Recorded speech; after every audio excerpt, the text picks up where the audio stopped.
How's it going, Rogues Galleon? Welcome to another card game video.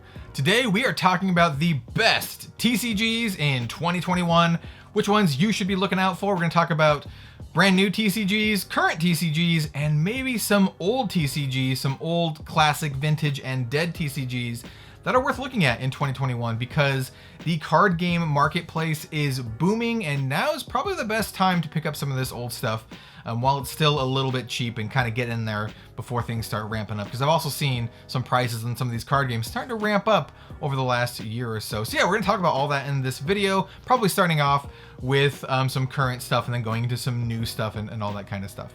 Speaking of stuff, if you are looking to pick up any of the things I talk about today that are current, I do have an affiliate link with TCG Player in the description down below, as well as some affiliate links with some stores that will be carrying some of this new stuff. And these are stores that I can personally vouch for, that I've worked with before in the past, that are just excellent customer service and all that kind of stuff. But we'll talk about those when the time comes, when we get to some very specific card games, some new ones that are coming out. Also, if you'd like to support me directly, check out my Patreon. I do have some tiers there where I give cards and booster packs back to you, mostly Flesh and Blood here, and we'll talk about that when we get to the current card game bit. We'll talk a lot about Flesh and Blood here because this is mostly a Flesh and Blood channel, but this video is going to talk about a lot of different card games in 2021, specifically trading card games with one exception. So the first few that I want to talk about are what is colloquially known as the Big Three. And if you don't know what that means, it just means that they are the big three trading card games on the marketplace.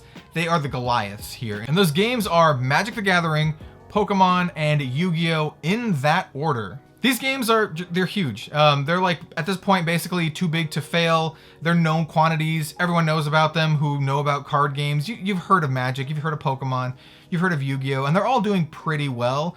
Magic the Gathering, despite what some people may say, as in, it's like slowing down a little bit, it's still the big dog. It's still the number one up there, and it's still quite popular. And I can definitely see it doing very well this year. I will have a video, by the way, talking about their latest set, Kaldheim, and my personal thoughts on it as a longtime player, because I've been playing Magic the Gathering since 1995, as well as a lifelong metalhead, and I know that revelation comes as no surprise to anyone out there. But not just Kaldheim, they have a bunch of really sweet sounding sets coming out this year. They have Strixhaven, which is like a school of wizards, kind of Harry Potter style, but maybe not. They also have a Dungeons and Dragons set, which I am super looking forward to, as well as like a Time Spiral remastered set. And if you don't know about Magic the Gathering, Time Spiral was an old set where they kind of did some wibbly wobbly, timey-wimey stuff, and it was actually a really fun set. So overall, I think Magic the Gathering is poised to do quite well this year. Pokemon's Pokemon. It's going to be huge no matter what. Pokemon has such a wide appeal. Children, adults. It's a huge thing. I find that most people collect Pokemon rather than play it. Most people I talk about Pokemon, they just collect it. They don't even play the game, which is kind of funny. It's out of the big three, it's the one that's like more collected than played, though there's a huge collecting community from the other two games as well. But what I'm saying is that like Pokemon from a large perspective it's like mostly a collecting kind of thing, and it's huge, man. Pokemon is huge. It's gonna do well this year. All the prices of a lot of old Pokemon stuff, you can watch them, man. You can watch them slowly, and sometimes not slowly, go up in price, especially with like huge YouTubers doing Pokemon stuff, Logan Paul, all this crap. So yeah, Pokemon, it's huge. It's gonna be huge. It's always gonna be there. It's Pokemon. You know about Pokemon. You know if you like it already and if you want to get into it. Personally, I've done some Pokemon videos on the channel, but I probably won't be doing a ton of them in 2021. I will, however, be doing some Magic the Gathering videos in 2021. Especially that D&D set, man. I'm so looking forward to that D&D set. And then there is Yu-Gi-Oh! And Yu-Gi-Oh! Honestly is the most interesting one out of the three, because I think it's the one that, I don't want to say stands to go down a little bit, but I think there's some newcomers here that may supplant Yu-Gi-Oh! And kind of like push it out of the big three, maybe make it into the big four. But don't get me wrong, Yu-Gi-Oh! Is still super popular. There's a ton of people who play Yu-Gi-Oh!, a ton of people who collect Yu-Gi-Oh! There's a huge YouTube presence for Yu-Gi-Oh! There's even like, they call them Yugi-tubers. So yeah, Yu-Gi-Oh! Is also a known quantity. It's a big thing, but I've seen reports from TCG Player that Flesh and Blood actually kicked Yu-Gi-Oh! Out of the top 3 most sold products for December. I think it was December 2020. There's an article there. Maybe I'll link it in the description down below. ICV2 article talking about TCG players' most sold items in December 2020. And Flesh and Blood was the third one, man. Flesh and Blood was the third one. They didn't have the most items, just the most like number of sold items, which is very interesting. Very, very interesting. And just so I get that straight, I'm gonna read it from my phone because I do not use my phone to do these videos. I actually have a DSLR here. So here it says, Flesh and Blood makes a huge statement with its debut on the TCGplayer.com power rankings, putting the third most products into the top 25 for December after Pokemon and Magic the Gathering. Pokemon had the most products in the top 25 with 10 different SKUs making the chart. Magic the Gathering was the second with 9. Newcomer Flesh and Blood was the third with 4, and Yu-Gi-Oh was the fourth with only 2 products in the top 25 on TCG Player. So yeah, Yu-Gi-Oh is still one of the top dogs, but you know, it'll always be one of the top dogs, I feel. But maybe we got some newcomers coming in and, you know, contesting the territory a little bit. And so now that brings me to some other games outside of the big 3. The first one that we're going to talk about obviously is Flesh and Blood. This channel is a predominantly Flesh and Blood channel, so you know there's a little bit of bias here, but it's there because I love this game. I think this game is amazing from both a collectability and a gameplay standpoint.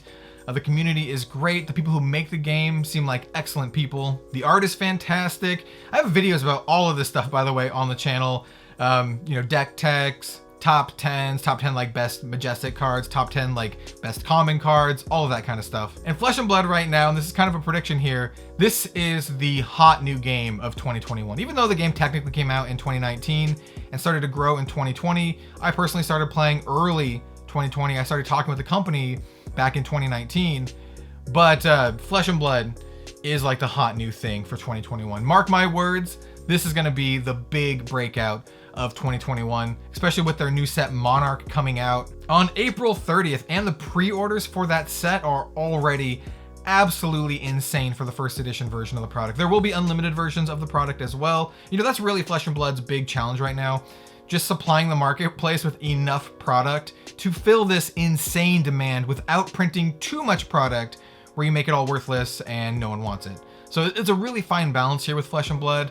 It's growing at such an exponential rate that hopefully Legend Story Studios, the people who make the game, can actually keep up with it. I really do think they can. They have a really good plan with some folks with really good heads on their shoulders. And I think Flesh and Blood, it's here to stay. And I think 2021 is going to be a marquee year for this game. 2021 is the year of Flesh and Blood. Mark my words, all you naysayers out there, Flesh and Blood, it's going to be the hot new thing for this year. I also want to mention the Digimon TCG. This one is also, the pricing on these boxes are really, really high because the scarcity is also really, really high. It's hard to get your hands on the starter decks and boxes. And I kind of regret not buying them when I had the chance. I had the chance to buy booster boxes at like 68 bucks or something like that. The starter decks were like $5 and I had them lined up and I canceled them so I can buy more Flesh and Blood. And I kind of regret, you know, doing that because if I didn't do that, then I would have an opportunity to feature that game on my channel, which I currently do not have right now. It's really expensive to buy these boxes. And I'm not going to spend like $300 for a Digimon TCG box when I've never even like touched the game. But I know a lot of people really like it. I know a lot of people love Digimon. You know, it's a known quantity for its IP. And a lot of folks say the game is a lot of fun. You know, the art is very colorful. It's very cartoony. I mean, you kind of know if you're into that. Flesh and Blood is very realistic, very adult with its art style. There's a lot of like blood and gore, not a lot of like nudity, but like a lot of violence in Flesh and Blood. And Digimon is kind of like a very family friendly, you know, card game. So I think it will see a lot of play, especially if they are able to meet demands. Once again, both Flesh and Blood and Digimon are very hotly demanded games right now, and there's not a lot of supply for them. The next one I want to talk about is one you may not have heard about. It's called Gate Ruler, and this game is actually made by the same people who made Future Card Buddy Fight.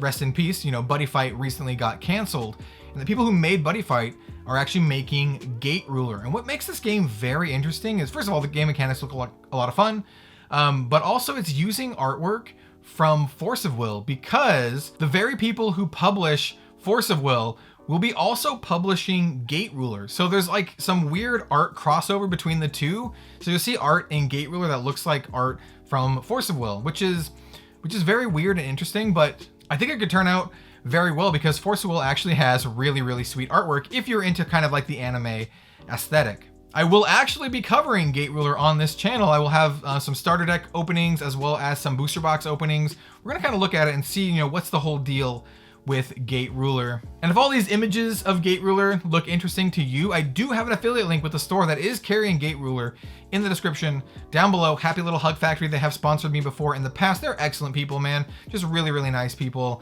and really, really good pricing, like the lowest pricing they can possibly offer. So definitely use that affiliate link. It supports me, but also lets you pick up some, you know, brand new game that may or may not stand the test of time, but one that I think is cool and worth looking at regardless.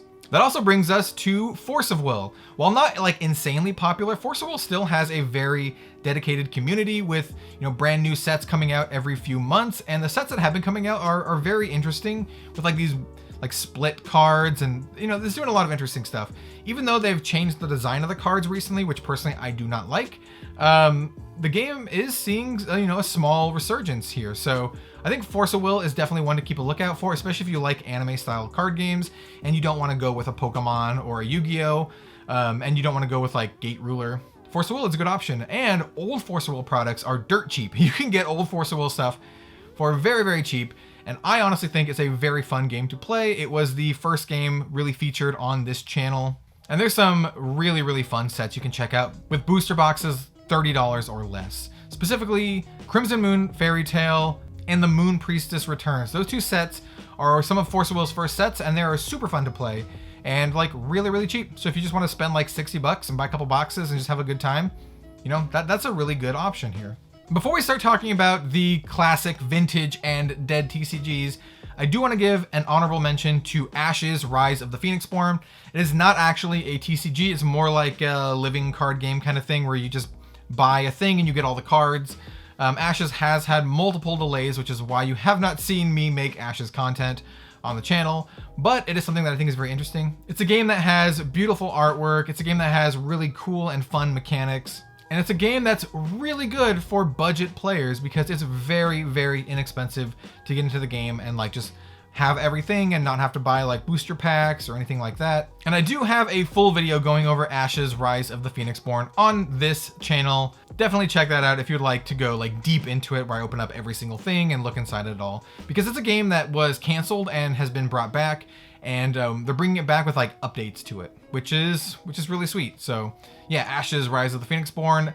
Don't miss out on it. I think it's actually really cool and definitely worth your time if you're into that kind of stuff. Now, the final part to this video that I want to talk about are all of these very interesting and cool classic and vintage dead card games. And there's a pretty big market for this out there, but the market is still pretty cheap when it comes to a lot of these games. Some of them are very expensive, but not all of them are, and I think a lot of these are worth taking a look at. So let me talk to you about some of my favorites and ones that I think are worth keeping an eye on. So the first one I want to talk about is one that I actually have not made a video on yet. All of the other ones in this list I've already covered on the channel, so if you'd like to see them in detail, check them out in the description down below. I will have links to all of these card games, except for this one. And that's because I am recently getting into this IP, though it is a genre that I'm a pretty big fan of, and that is the Cyberpunk CCG, or Cyberpunk 2020 or Cyberpunk 2013, depending on which edition you are getting. I have bought a lot of this game. I bought a factory sealed case of booster boxes as well as a starter deck brick. We're gonna have a full deep dive video of this game in the next week or two. I've heard some very interesting things about the game, and I've kind of delved deep into the history. So we're gonna go into all of that stuff in that video in a week or two's time. Here's a little sample thumbnail that I have working for the video. I think it's gonna be really fun. Personally, I've been playing a ton of Cyberpunk 2077. I think the game is brilliant behind all of the bugs and crashes. Very, very frustrating bugs and crashes, by the way, but behind all that crap, there's a brilliant game there with a brilliant universe that I've just kind of like, I've always been a huge fan of the cyberpunk genre. In fact, I took a class in college called Tokyo Cyberpunk, where we watched movies and talked about them, not all to do with Japan, but a lot of them to do with Japan. So, you know, you got your Ghost in the Shell here, but we also watched stuff like Blade Runner. And I've always kind of known about Cyberpunk, but I played more Shadowrun than Cyberpunk in back in my day. So I'm really, really enjoying like delving into Cyberpunk now. And the Cyberpunk CCG made a ton of sense. And it is dirt cheap right now. Absolutely dirt cheap. You can find booster boxes for less than $11 on eBay at the time of this posting. I do not think that will last very long because the Cyberpunk 2077 video game had a pretty rough start, but I think it's gonna, you know, get fixed eventually and then have a resurgence with really, really sweet expansions, because The Witcher 3 had really, really, really sweet expansions. So if they can deliver that level of quality into Cyberpunk 2077, I will see a resurgence of this game. And because of that, I feel that this CCG, people who are into card games are gonna look at it and realize, hey, this is kind of cool.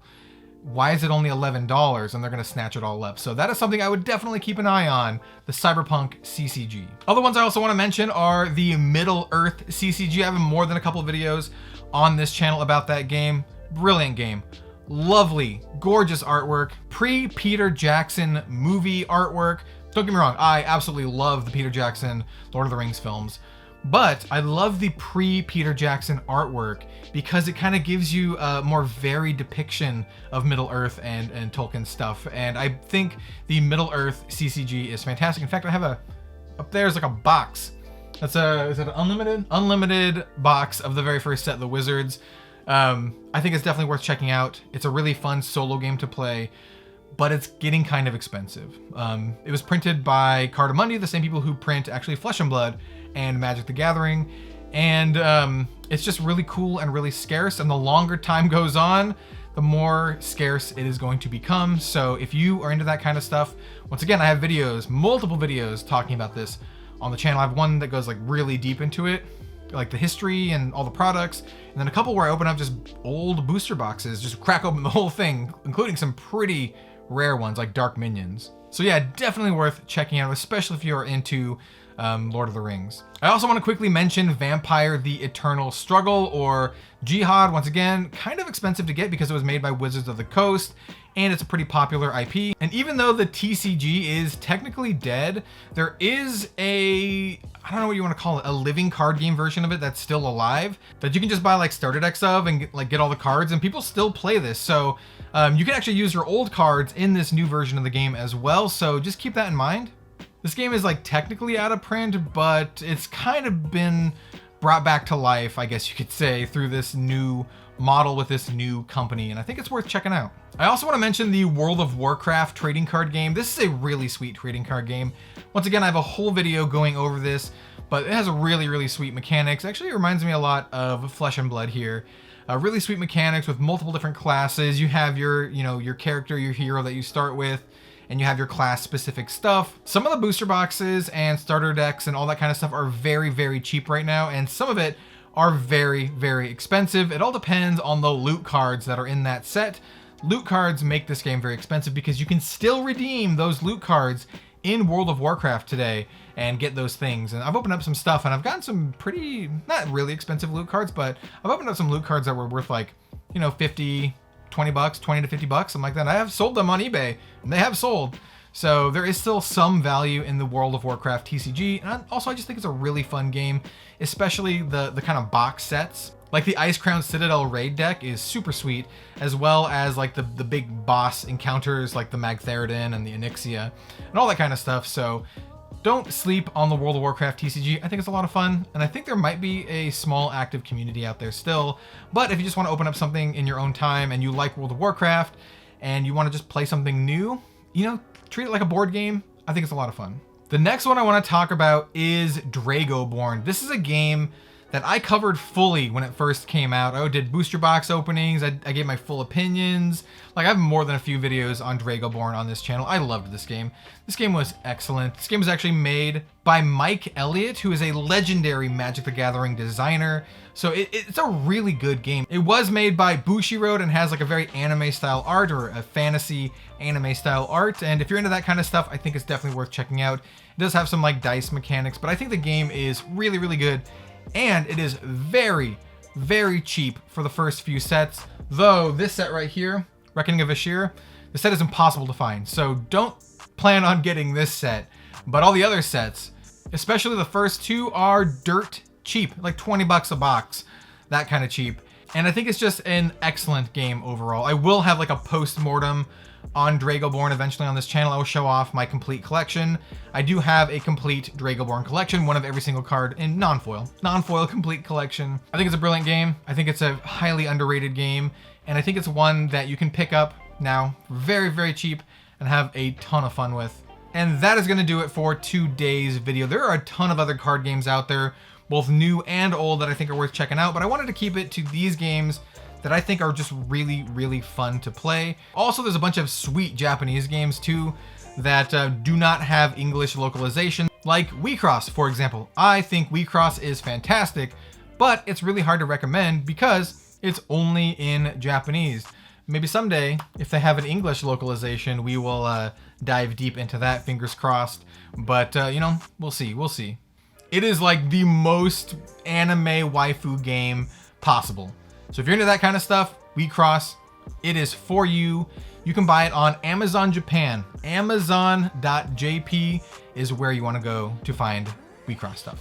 Anyway, if you liked the video, if you thought it was helpful, leave a like, maybe comment, maybe even subscribe, or check out my Patreon. Check out all of the links to all these games in the description down below to videos that I've done about them, so you can kind of see what they look like, you know, up close and personal. Keep an eye out for that Cyberpunk CCG that will be debuting on the channel in a week or two. I'm really excited to do that. And let me know if I missed anything in this video, in particular, new games. Did I miss any brand new games that are coming out in 2021 that you think are cool, other than like Gate Ruler? You know, we got your Flesh and Blood and all the other stuff we talked about in today's video. But I'm gonna cut it here. I think I've rambled long enough. Thank you so much for watching, and I'll see you next time for some more card game content. See you later, everyone.